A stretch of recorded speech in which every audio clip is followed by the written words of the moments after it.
Ave was the kind of person this world needs more of. She loved hard, she studied harder, and she prayed like she knew God personally. She believed in destiny. She believed in goodness. She believed her nursing license would be the key to changing lives. But what she didn't know is that evil was living one room away. And on the week she should have worn her cap and gown, her family dressed for a funeral.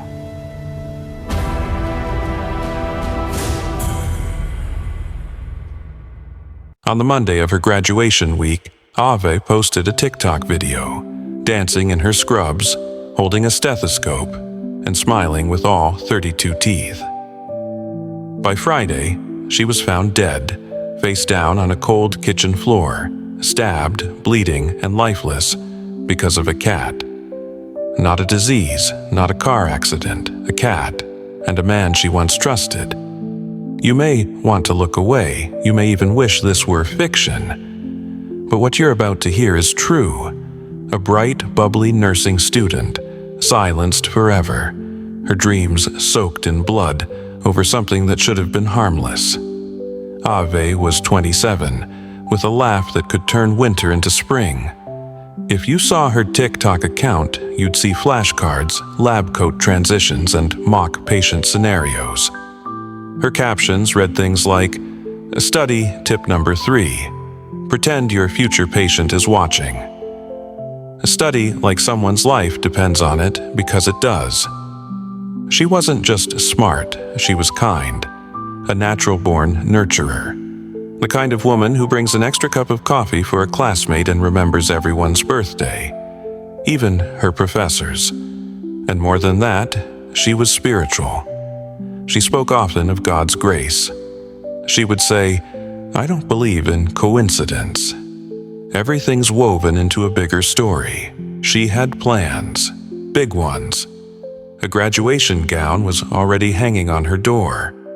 Her family was flying in from out of town. Her mom baked her favorite cookies, and her little sister Zora bought a bouquet the size of a toddler. Ave had one more week before walking across that stage. One more week to finish strong. One more week to see her dream come true. She didn't make it. His name was Malcolm, 40 years old, pale skin, thin-framed glasses. Always in a sweater, even in July, the kind of man who kept to himself, but not in the minding his business way, in the unsettling kind of quiet.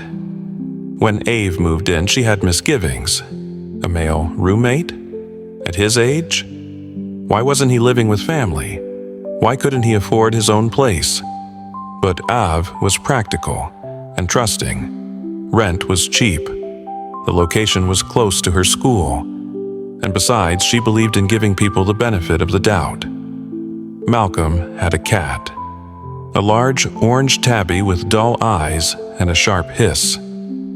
The cat, named Lazarus, had been around for years. Malcolm adored him. But Ave? She was allergic.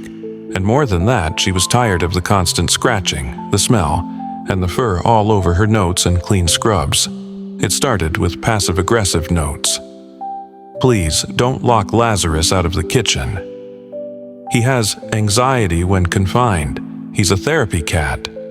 Then came the raised voices, the slammed doors, the tense silences. But no one ever thought it would end in murder.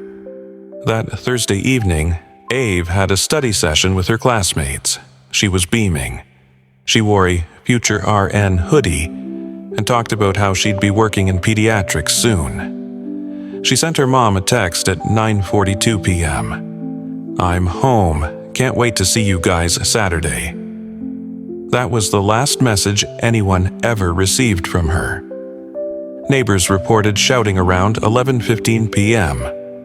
No one called the police. It was just another argument. When Ave didn't show up for a pre-graduation brunch the next morning, friends started to worry.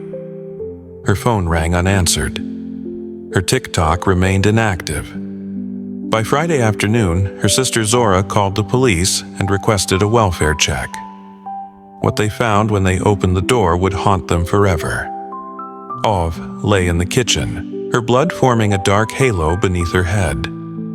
There were signs of struggle, bruises, defensive wounds on her hands, multiple stab wounds. The knife was still in the sink. Malcolm was found in his bedroom, bleeding but conscious. He had a single, self-inflicted stab wound and claimed, "She came at me." I defended myself. But the forensics didn't align with his story. She had no weapon. She hadn't cornered him. She was trying to get away. Ove's family arrived in town dressed not in celebration clothes but funeral black. Her cap and gown sat folded on her sister's lap. At the graduation ceremony, they honored her with a moment of silence. Her name was called, and Zora walked to the stage in her place, trembling, holding back tears as she accepted Ave's certificate. There wasn't a dry eye in the hall. The applause was heavy, heavy with grief, heavy with regret, heavy with the sound of dreams dying too soon. Was this really all over a cat? Was Ave's murder the result of an argument gone too far? Or had Malcolm been harboring something darker? Police uncovered troubling evidence.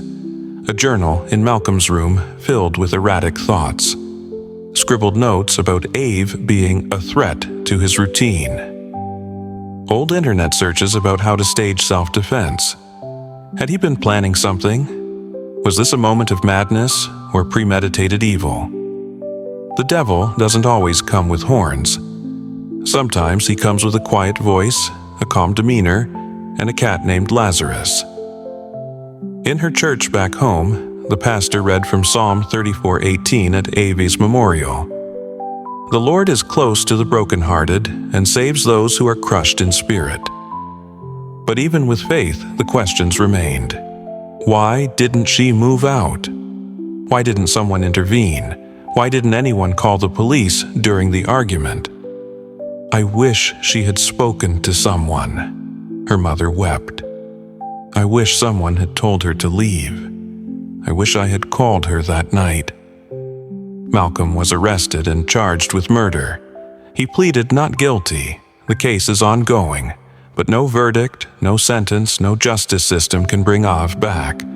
Her bed is still made. Her TikTok page still active, frozen in time.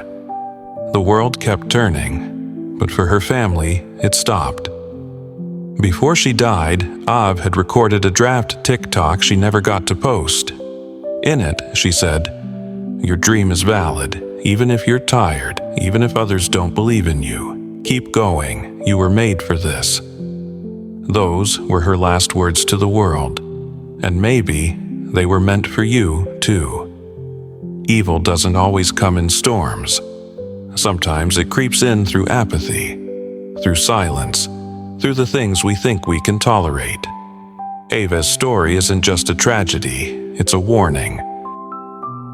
Listen to the quiet alarms, pay attention to unease, and never ignore the Holy Spirit's whisper. May her soul rest in peace. May justice be done. And may her story save another Ave